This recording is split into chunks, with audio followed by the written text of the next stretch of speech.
আজ থেকে শুরু হয়েছে রাজশাহী বিশ্ববিদ্যালয় কেন্দ্রীয় ছাত্র সংসদ নির্বাচনের মনোনয়ন ফর্ম বিতরণ। প্রথম দিন বেলা 1টা পর্যন্ত দুজন স্বতন্ত্র প্রার্থী তাদের মনোনয়ন সংগ্রহ করেছেন। এছাড়াও হল সংসদের মনোনয়নও সংগ্রহ করেছেন কয়েকজন শিক্ষার্থী। এদিকে সমতা ও ন্যায্যতার ভিত্তিতে রাকসু নির্বাচনে 5 দফা দাবি জানিয়েছে ছাত্রদল। অন্যদিকে পোষ্য কোটার দাবিতে আজও কর্মবিরতি পালন করছেন শিক্ষক কর্মকর্তা-কর্মচারীরা। পোষ্য কোটার বিপক্ষে পাল্টা কর্মসূচি করছেন শিক্ষার্থীরাও। রাশিদুল হক রুশোর প্রতিবেদন। তফসিল অনুযায়ী আজ ছিল রাজশাহী বিশ্ববিদ্যালয় কেন্দ্রীয় ছাত্র সংসদ নির্বাচনের মনোনয়ন ফর্ম সংগ্রহের প্রথম দিন।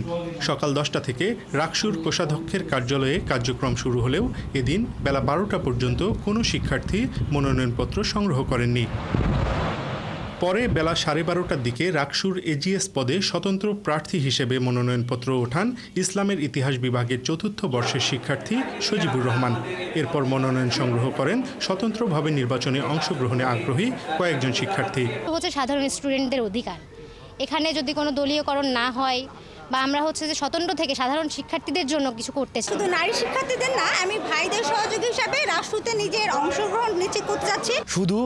শুধু শিক্ষার্থীদের কণ্ঠস্বর হওয়ার জন্য আমি স্বতন্ত্র প্রতিনিধিত্ব করছি। সমতা ও ন্যায্যতার ভিত্তিতে রাকসু নির্বাচনের দাবিতে 5 দফা দাবি দিয়েছে ছাত্রদল। পাশাপাশি পোষ্য কোটা পুনর্বহালের দাবিতে ক্যাম্পাসে চলছে শিক্ষক কর্মকর্তা-কর্মচারীদের ক্লাস পরীক্ষা বর্জন কর্মসূচি। তারা হয়তো এটা বুঝতেছে না যে তাদেরকে হয়তো বঞ্চিত করা হচ্ছে। এখানে আমি সুস্পষ্টভাবে বলতে চাই, এখানে যারা মেধাবী তাদের কোনো বঞ্চনার ব্যাপার নাই। এখন পর্যন্ত প্রশাসনের পক্ষ থেকে কোনো ধরনের আশ্বাস প্রশ্বাস, কোনো ধরনের মেসেজ আমাদের কাছে আসেনি।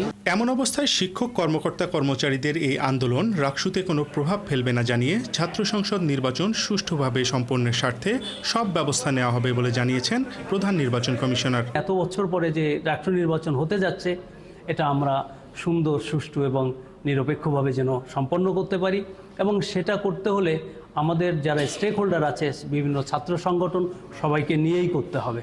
ওদিকে কোটার বিরুদ্ধে অবস্থান নিয়ে আবারও সরব হয়েছেন শিক্ষার্থীরা। শুধু রাকসু না, পুরো বিশ্ববিদ্যালয় একটা অচল অবস্থার মধ্যে পড়ে আছে। মেধাবীদের এখানে বঞ্চিত করা হচ্ছে না। তারা যখন ভর্তি হবে, আমি আপনাকে অনেকগুলো উদাহরণ দিতে পারবো, তাদের সন্তান নাতি পুতি টিচার হয়েছে। প্রয়োজন হয় আমরা যদি মুখোমুখি অবস্থানে যাই, এটা আমার মনে হয় শিক্ষক কর্মকর্তা-কর্মচারী কারোর জন্যই ভালো হবে না। আগামী 26 আগস্ট বিকেল 5টা পর্যন্ত শিক্ষার্থীরা মনোনয়ন সংগ্রহ করতে পারবেন। রাশিদুল হক রুশো, 71, রাজশাহী।